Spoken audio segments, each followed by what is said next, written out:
আমির হামজা ভাইকে কি জন্য টার্গেট করে তাকে হত্যার প্রচেষ্টায় আক্রমণ এমনভাবে করেছে, গাড়ির গ্লাস ভেঙে গিয়েছে, তার সঙ্গী সাথী ড্রাইভাররা আহত হয়েছে, এমনকি আমির হামজা ভাই তিনিও ইনজুরিতে পড়ে গিয়েছেন। আপনি একবার চিন্তা করে দেখেন, একজন সংসদ সদস্য, তার সামনে পিছনে পুলিশি প্রোটোকল ছিল, কিন্তু পুলিশ বাহিনী কি প্রোটোকল তাকে দিলেন যে গণ অধিকার পরিষদের মাত্র কয়েকজন পাতি নেতা এসে আমির হামজা ভাইয়ের মতো এত বড় একজন ফেমাস মানুষ, কোরআনের খাদেম, হাফেজে কোরআন, তিনি আল্লাহর কোরআনের হাফেজ এবং জনগণের ভোটে নির্বাচিত, তিনি তো এটাকে সিজারিয়ান এমপি না, কিংবা ইঞ্জিনিয়ারিং করে ক্ষমতা পেয়েছে এমনটাও না, তিনি জনগণের ভোটে নির্বাচিত একজন এমপি। প্রশাসন কি করলেন? নাকি আপনারা বিগত স্বৈর শাসকরে যেমন চাটা শুরু করেছেন, আপনারা কি এখনও অন্য কাউকে চাটার চিন্তাধারা করতেছেন?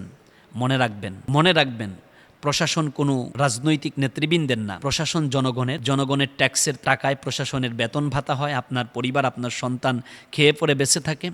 জনগণের নাগরিক অধিকার এবং নিরাপত্তা সেফটি দেওয়ার জন্য আপনাদের কাছে এই রাষ্ট্রের মানুষ আমানত, যে আমানত নিয়েছেন হাতে, যথার্থ রক্ষণাবেক্ষণে যদি করতে না পারেন তাহলে তো প্রথমত মুনাফিক হবেন, দ্বিতীয়ত আল্লাহর সামনে কোনভাবে দাঁড়াবেন সেই চিন্তা আপনার বেশি বেশি করা দরকার। আসসালামু আলাইকুম ওয়া রাহমাতুল্লাহি ওয়া বারাকাতুহু।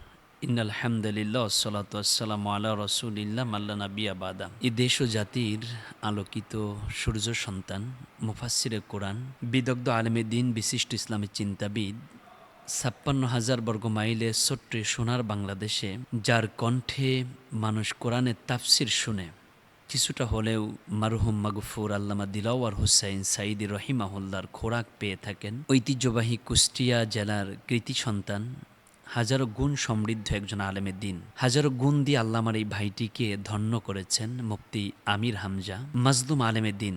স্বৈর শাসকের সময় তিনি একাধারে ৩ বছর কারাগারে ছিলেন। বাতিলের বিপক্ষে স্বৈর শাসকের যেই জুলুম এবং অত্যাচার, তাদের পীড়ন এবং নিষ্ঠুরতার বিপক্ষে কথা বলার কারণে ভারতের প্রেসক্রিপশনে পলাতক খুনি হাসিনা এবং তার দশরেরা মুফতি আমির হামজা ভাই সহ এদেশের অনেক হক্কানি ওলামাই কেরামদেরকে গ্রেপ্তার করেছিলেন এবং জেলের মধ্যে রেখে পাশবিক নির্যাতন করেছিলেন। ইতিহাস আমরা জানি। সময় পরিবর্তনের এক মুহূর্তে আল্লাহ রাব্বুল আলামিন কেন জানি কোরআনের ওই আয়াতের বাস্তব এক উজ্জ্বল দৃষ্টান্ত এ জাতিকে দেখিয়ে দিলেন। অনুরিদু আন্না মুন্না আলাল্লাযীনা ইসতুদঈফু ফিল আরদ ওয়া নাজআলাহুম আইম্মাতাও ওয়া নাজআলাহুমুল ওয়ারিসিন। যেই ফিরাউন অন্যায়ভাবে মূসাকে নানান ধরনের পীড়ন দিয়েছে, কিন্তু সময়ের বিবর্তনে, কালের পরিক্রমায় আল্লাহ রাব্বুল আলামিন ফিরাউনকে পরাস্ত করে মিশরের রাজত্ব যেমন হজরতে মূসা আলাইহিসসালামকে তুলে দিয়েছিলেন, ঠিক স্বৈরশাসক নানাভাবে আমির হামজা সহ অনেক আলেমদেরকে নির্যাতনের স্টিম রোলার চালিয়েছে। সময়ের এই ২৪শে জুলাইয়ের যেই গণ আন্দোলন, সেই আন্দোলনের তটে স্বৈরশাসক পালিয়ে গিয়েছে। স্বৈরশাসক পালানোর পরবর্তী সময়ে বাংলাদেশে যেই নির্বাচন হয়েছে, এই নির্বাচন আল্লাহ রাব্বুল আলামিন আমাদের প্রিয় ভাই মুফতি আমির হামজাকে কুষ্টিয়া ৩-এর এমপি বানিয়ে দিয়েছেন। অর্থাৎ যেই মানুষটি ছিলেন মাজলুম, আল্লাহ রাব্বুল আলামিন তাকে এখন আবার ক্ষমতা দিয়েছেন। আর ক্ষমতা পাওয়ার পরে তিনি মানুষের দ্বারে দ্বারে গিয়ে মানুষের ন্যায্য অধিকার, মানুষের নাগরিক অধিকার, সুবিধা বঞ্চিত মানুষের কথা শুনে তাদের প্রয়োজনের আয়োজন করার জন্য সর্বদা যিনি খুব বেশি সচেষ্ট, আমাদের এই প্রিয় আমির হামজা ভাইকে লক্ষ্য করে হত্যার পরিকল্পনায় গণপরিষদ অধিকার নামে গণ অধিকার পরিষদ নামের যেই একটি সংগঠন আছে, আমাদের ভিপি নূর ভাইয়ের, তিনি এখন প্রতিমন্ত্রী, তিনি বিগত স্বৈরশাসকের সময় তাদের স্টেজে গিয়ে জয় বাংলার স্লোগান দিয়েছে, এটা আপনারা দেখেছেন। তার দলে কতজন মানুষ আছে আমি তা জানি না, তবে এই মানুষটিও স্বৈরশাসকের কবলে পড়ে নানানভাবে নির্যাতন হয়েছেন এবং জুলাই আন্দোলন পরবর্তী সময়ে তাকে মেরে ফেলার একটা সিদ্ধান্ত বা চিন্তাধারাও করা হয়েছিল, যেটি আপনারা সোশ্যাল মিডিয়ার পাতায় দেখেছেন। তবে যাই হোক, আল্লাহ রাব্বুল আলামিন তাকে একটু স্বস্তির দীর্ঘশ্বাসের জন্যই হয়তো সরকার দলীয় এই আসলের নিচে কিংবা ছত্র ছায়ায় থেকে একটি সম্মানজনক জায়গাতে আল্লাহ রাব্বুল আলামিন অবস্থান করে দিয়েছেন। এটা আল্লাহর দয়া। কিন্তু তার এই গণ অধিকার পরিষদের কিছু পাতি নেতারা আমির হামজা ভাইকে কি জন্য টার্গেট করে তাকে হত্যার প্রচেষ্টায় আক্রমণ এমনভাবে করেছে, গাড়ির গ্লাস ভেঙে গিয়েছে, তার সঙ্গী সাথী ড্রাইভাররা আহত হয়েছে, এমনকি আমির হামজা ভাই তিনিও ইনজুরিতে পড়ে গিয়েছেন। আপনি একবার চিন্তা করে দেখেন, একজন সংসদ সদস্য, তার সামনে পিছনে পুলিশি প্রোটোকল ছিল, কিন্তু পুলিশ বাহিনী কি প্রোটোকল তাকে দিলেন যে গণ অধিকার পরিষদের মাত্র কয়েকজন পাতি নেতা এসে আমির হামজার ভাইয়ের মতো এত বড় একজন ফেমাস মানুষ, কোরআনের খাদেম, হাফেজে কোরআন, তিনি আল্লাহর কোরআনের হাফেজ এবং জনগণের ভোটে নির্বাচিত। তিনি তো এটাকে সিজারিয়ান এমপি না, কিংবা ইঞ্জিনিয়ারিং করে ক্ষমতা পেয়েছে এমনটাও না, তিনি জনগণের ভোটে নির্বাচিত একজন এমপি। প্রশাসন কি করলেন?